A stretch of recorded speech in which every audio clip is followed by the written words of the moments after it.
Welcome to Divisionalysis, I'm Fog, and today I'm talking about the pillars of this game, the cornerstones that drive everything. How they interact, and we're going to start to untangle that mess. Let's go.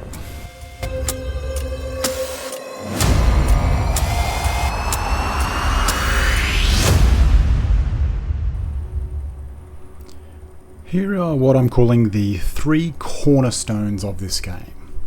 Damage, duration, and frequency. I've touched briefly on them in pretty much all my videos, but it's time to untangle them a little bit. So why no DPS, I hear you saying? And that's because DPS is a construct. Damage is increased using damage multipliers. Now that any increase on a bullet's damage will increase its total mag damage. You can't actually increase DPS. You can increase total mag damage, which, when divided by the time to fire the magazine, which remains relatively constant, then your DPS, which is a derivative of damage and the time, or damage and duration, that will increase as a byproduct of doing that. You can increase your damage per second by maintaining the same amount of damage and reducing the time to fire magazine, and that is done with rate of fire. But there's no multiplier that specifically says this is increasing your DPS. You're either increasing your total magazine damage or you're decreasing the time to fire the magazine.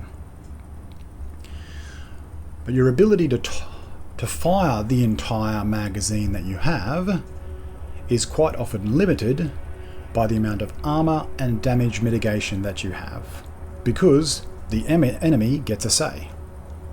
And then you have the frequency, and that is limited by your reload time, or once you've taken damage, your ability to replenish armor and your survival bubble and get back out and be able to do more damage and still be able to take some damage in return.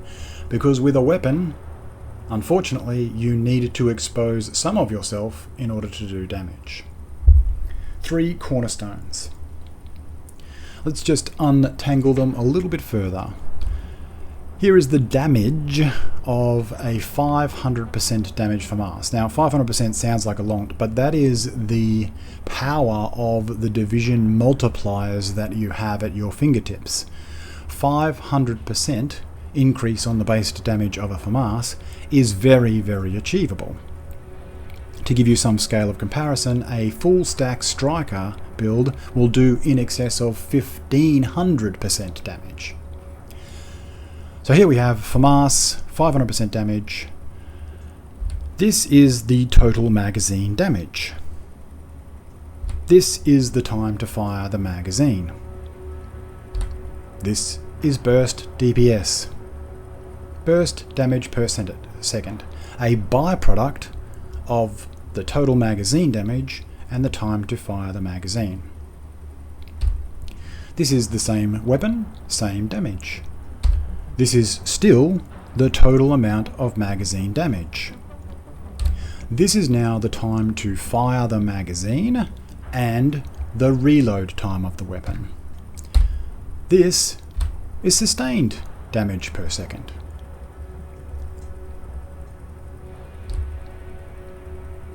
But in reality, there's an enemy involved. And it's very, very rare for us to continue firing those last few bullets after we actually kill the enemy. What would normally happen is we would stop once that enemy is dead, and we would go back into cover, and we would reload in order to start our burst bubble again. So this is what it looks like. Now, people have looked at me like I've got two heads, called for my burning at the stake, pretending like I've invented some sort of brand new mathematics that doesn't apply, but I brought a new metric, burst firing DPS.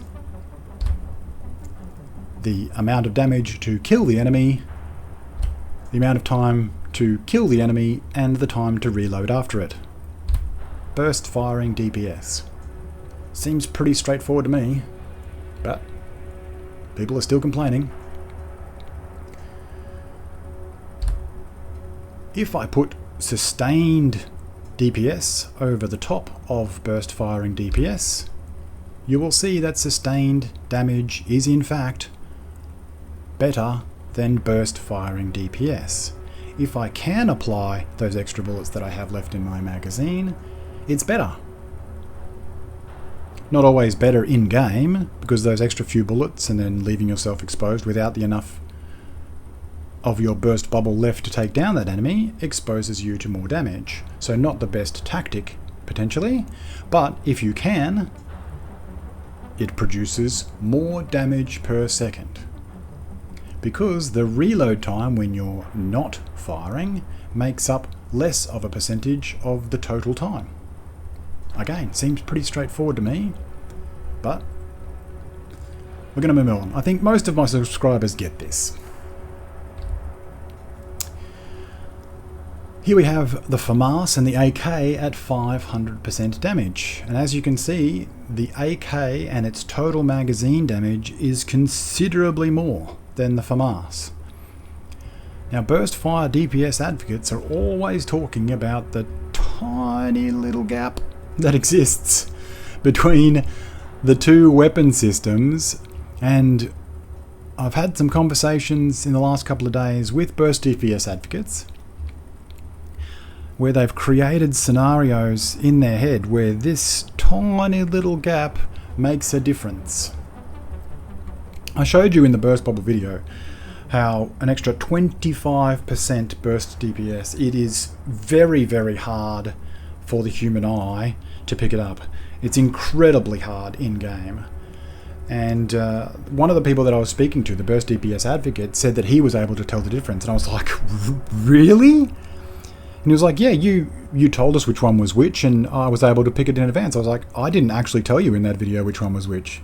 This is just how you've remembered it, because I was the one who was editing those videos, and I can tell you right now, I had to go back and freeze the frame to look at what the damage numbers were to actually work out which one was which.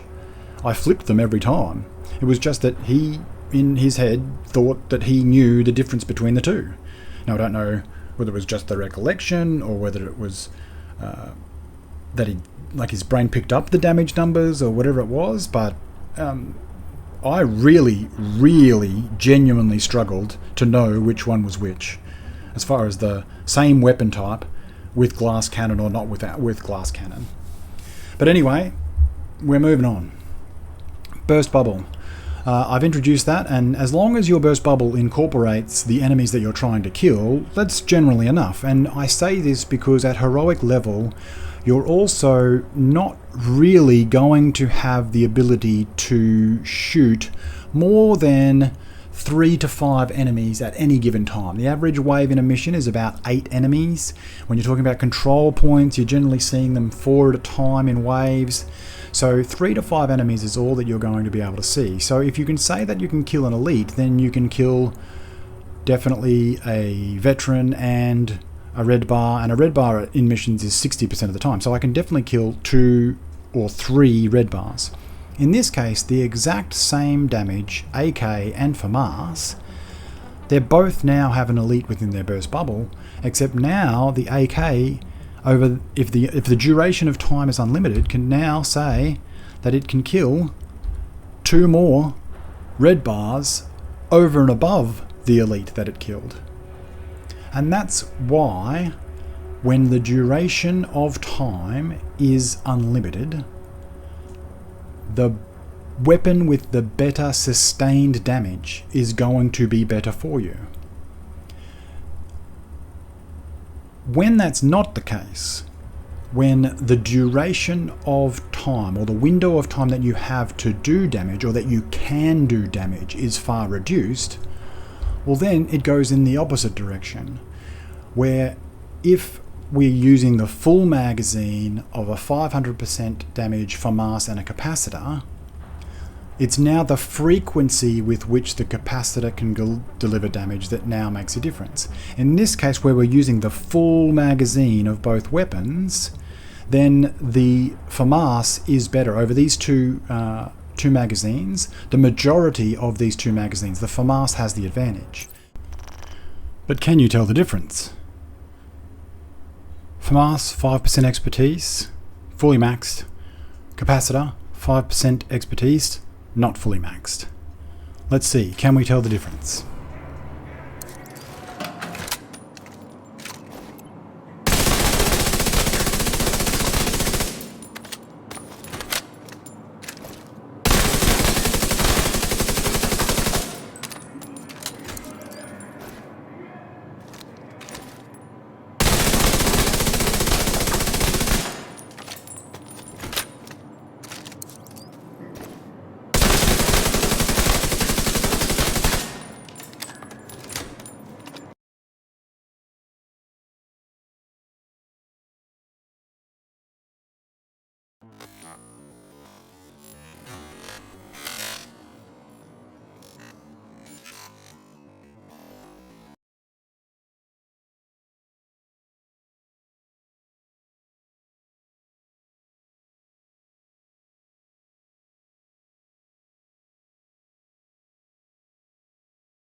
The problem for the FAMAS is that it's sometimes even going to lose this race because of RNG. This difference is only 9.5%. One crit from the capacitor is over 4% of the damage required to kill the elite. A couple of crits and the capacitor's winning this first race. There's no RNG on reload time. But once you start reducing that window down further, so just killing the elite NPC and then reloading, now you can see very quickly that the capacitor is caught up by the second enemy, and it actually is going to break ahead on the third and the fourth if they're continuing to kill elites. But if we reduce that down to a veteran and we reload it after the veteran, then immediately the capacitor will have the advantage and will be out in front as far as number of kills. And this is even more amplified when damage is greater. So it's amplified when the damage required, as in the lower health pool of the enemy, is lower. And it's also magnified when the damage that you possess is higher. So now at 1500%, so we've got full striker stacks, the only advantage that the FAMAS has is over this tiny little period here. As soon as that enemy is dead, it completely disappears, and almost by the end of this graph, 10 seconds, we can now see that the capacitor 1, 2, 3, 4 versus 1, 2, 3. Literally, the capacitor has killed 25% more enemies, 33% more enemies than the FAMAS in this same period of time right here. So when the damage window is short, frequency takes precedence. When the damage window is long, then it is total mag damage in combination with reload speed to produce sustained damage that takes precedence. Now the duration of time that you can do damage obviously is extended to the time that it takes to fire a magazine, but that is then restricted by the enemy. And your ability to endure that restriction in order to complete the full firing of your magazine is based on your defense and your offensive mitigation. You are issued with a base set of armor, totaling about 750,000 in armor value, and your own health is equivalent to about 300,000 health. If you choose not to augment that, that is what you're stuck with, about 1,050,000 in a total health pool. But you can use division tech and technology in order to enhance that. You can add armor cores, adding about 170,000 in armor every single core that you add. You can have talents or gear pieces that give you bonus armor to augment your armor, whether that be base armor or enhanced armor. And then if you're really desperate, you can add health you can add health to your build. So on a 6 red core build, you have chosen to do away with any division tech that help with your defense. And so you have a base armor and health pool, as I said, 1,050,000. Anything that reduces that down to this side results in your death. So the amount of time that you have available whilst taking damage is restricted by that health pool. The only thing that's going to stop you from firing your full magazine is taking damage. So that's the only thing that's going to stop the AK having an advantage over the FAMAS is when you are actually taking damage. If you're not taking any damage, then you can fire for as long as you like, and the Bullet King would probably be the best weapon, because you just simply hold down the trigger and keep on going, and if you don't take any damage, then continue doing damage. But that's not how the game works. You're going to take damage. Serious trauma detected.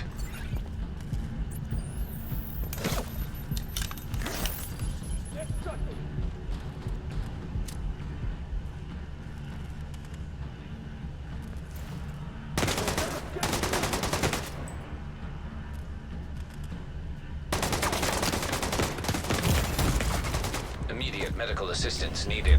Now the average NPC burst, or one single NPC shot from a shotgun, be that a slug or a full round of pellets, is going to set you back a little over half your armor, and in more cases than not, it's going to be more than that.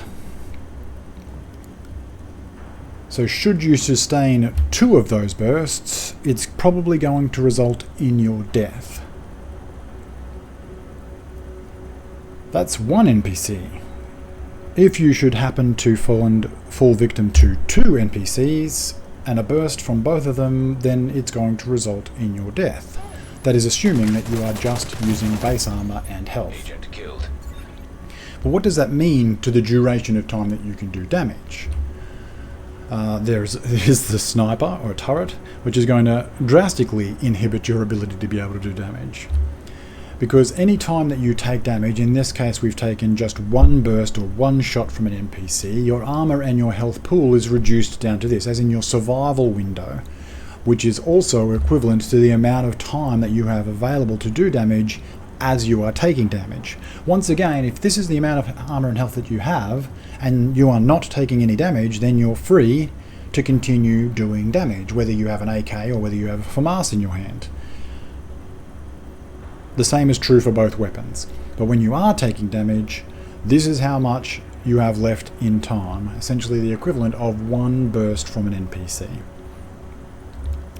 So your survival bubble is the equivalent to the amount of time that you have available to do damage whilst taking damage at the same time. Now, although we say that the total armor and health pool is available to us to do damage whilst taking damage, although this is technically true, this isn't really how we play the game. Once we receive an NPC burst, we start to realise our own mortality, and that death could be just around the corner, as in fact only 1 NPC burst away.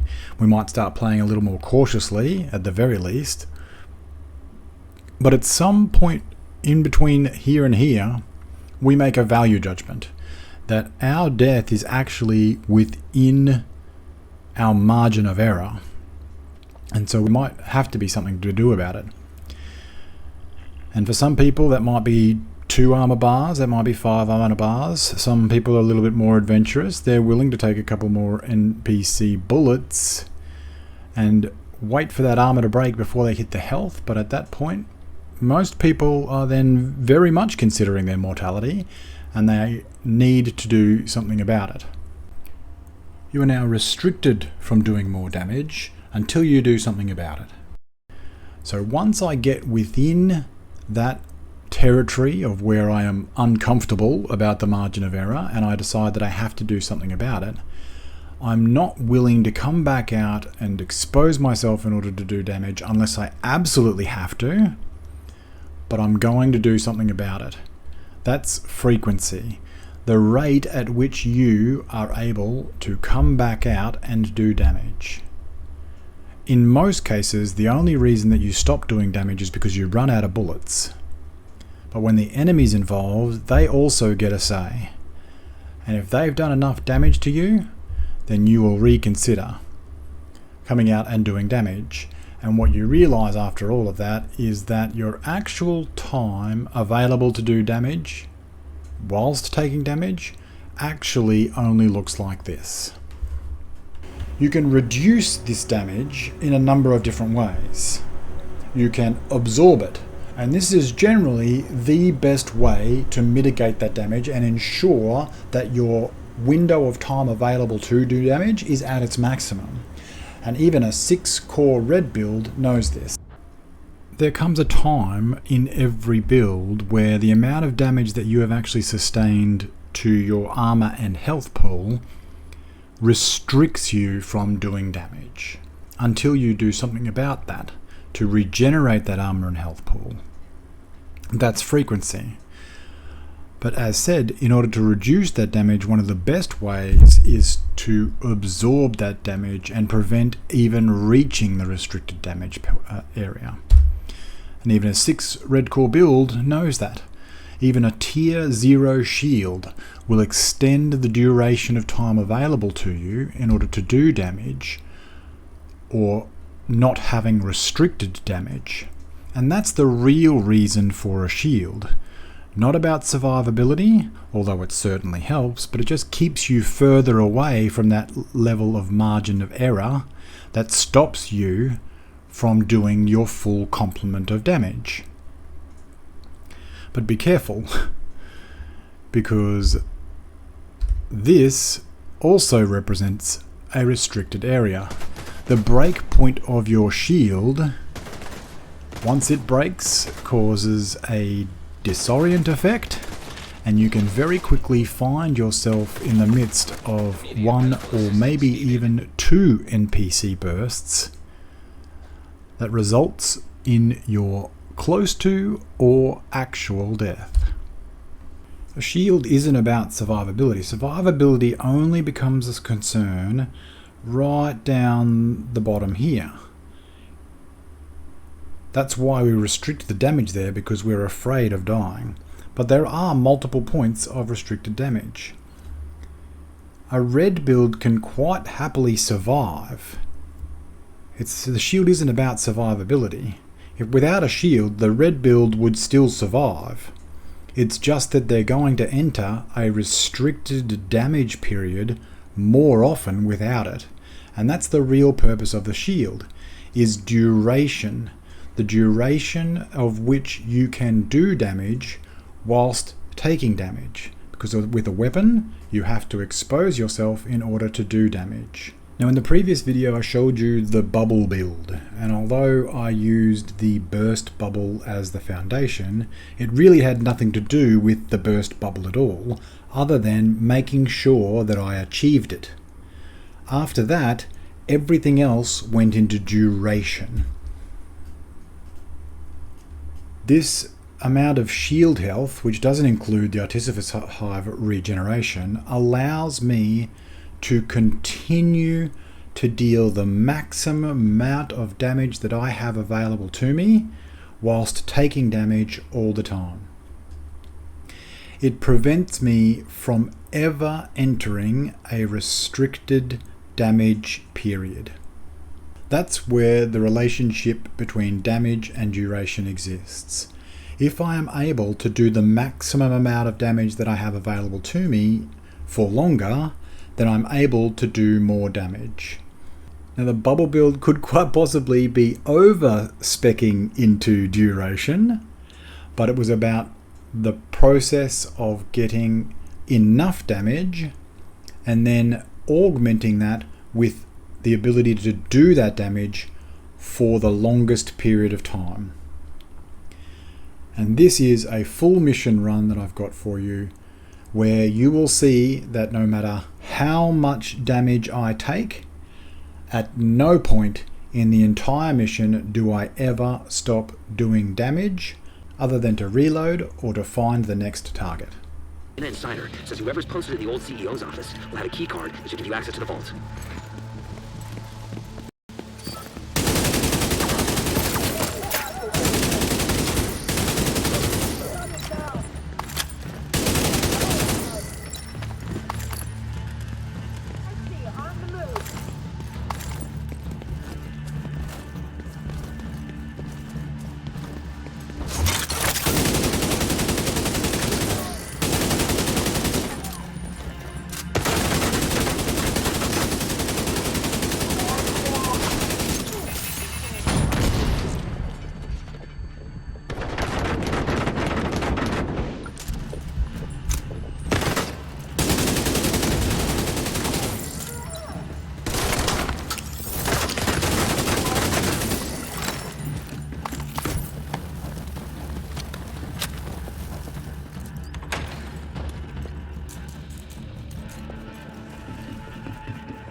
Looks like that key card is the one we were looking for.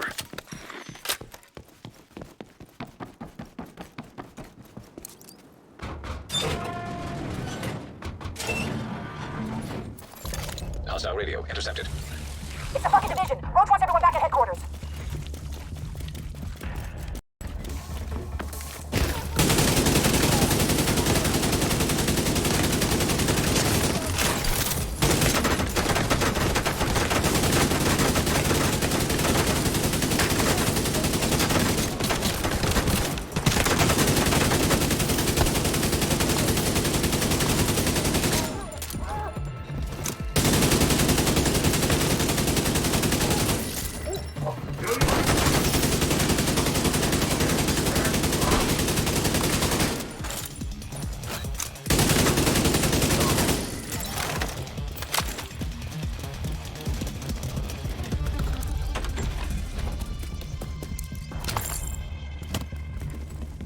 The vault's just up ahead.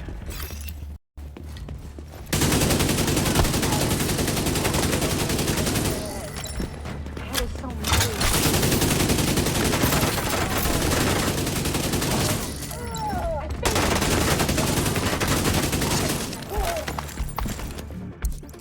Authentication successful. Access granted.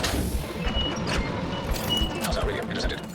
Alarm! Fucking Division got into the vault. It's cool. We moved the president. He's tucked away nice until he gets there. Holy shit. They pulled the president out of the wreckage. Agent, you got a new assignment. Find out where the president is being held and get him back. See Isaac with a base security system. There should be a data center near the vault. Beginning search query.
Search query finished. Subject located.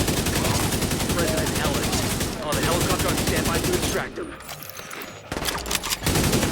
Lockdown procedure initiated. That doesn't sound good.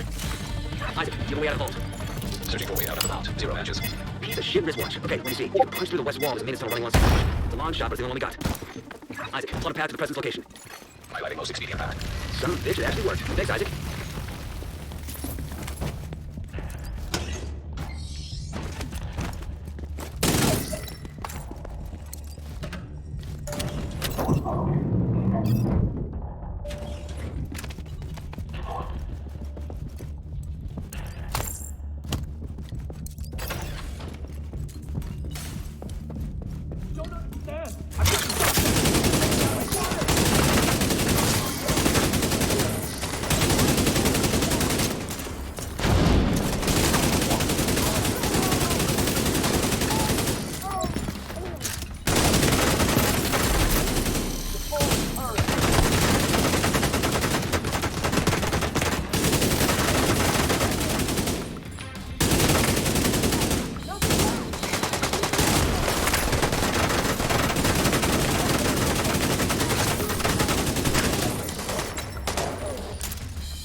Give him an earpiece and get him on comms.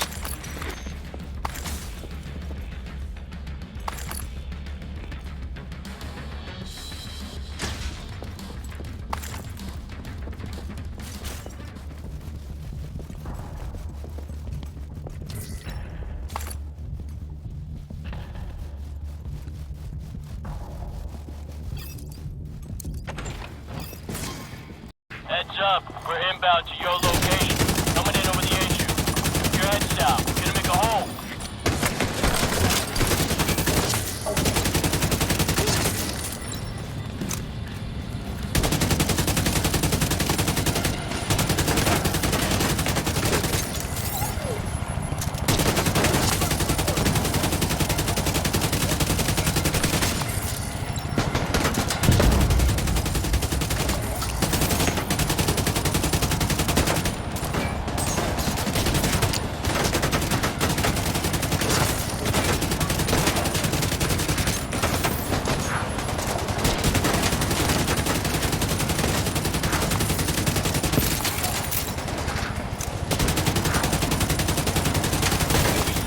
Clear to attach.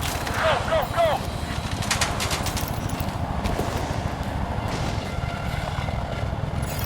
Hostile radio intercepted. Well, that's a load of shit. Kill every last one of those fuckers. I want them dead. Roach, our gear supply will try to fuck up if word gets back to the rest of the council that we lost the president. We'll get him, man. Fuckers aren't going anywhere but down.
Now, as you could see in that clip, at no point in time was I ever in danger of not being able to do damage. The only times where I wasn't doing damage was when I was reloading or when I was looking for a new target. There were many times the explosion from the car that hit me behind the shield. I took 3 sniper shots at one stage. The sniper turrets, just no problems whatsoever. I can just continue doing damage as long as I would like. And to take any weapon other than a sustained damage weapon would be reducing the amount of damage that I can do. That's the power of duration. I don't need to do damage in small bursts, so I don't need the burst DPS. I can casually stroll through a mission with my survival bubble being humongous. The only problem with this build is that you forget that your actual armor and health pool is only this size. And so I've gotten myself into situations where I thought I was invincible because of the sheer power of the shield, and realized that when 2 enemies have flanked you, you can get yourself into some issues. And for that reason, in the next video we'll talk about ways other than the shield to increase duration and reduce damage, and we'll talk about how offense can quite often be your best defense. If you like, then like. If you want to see more, subscribe, and I will see you in the next one.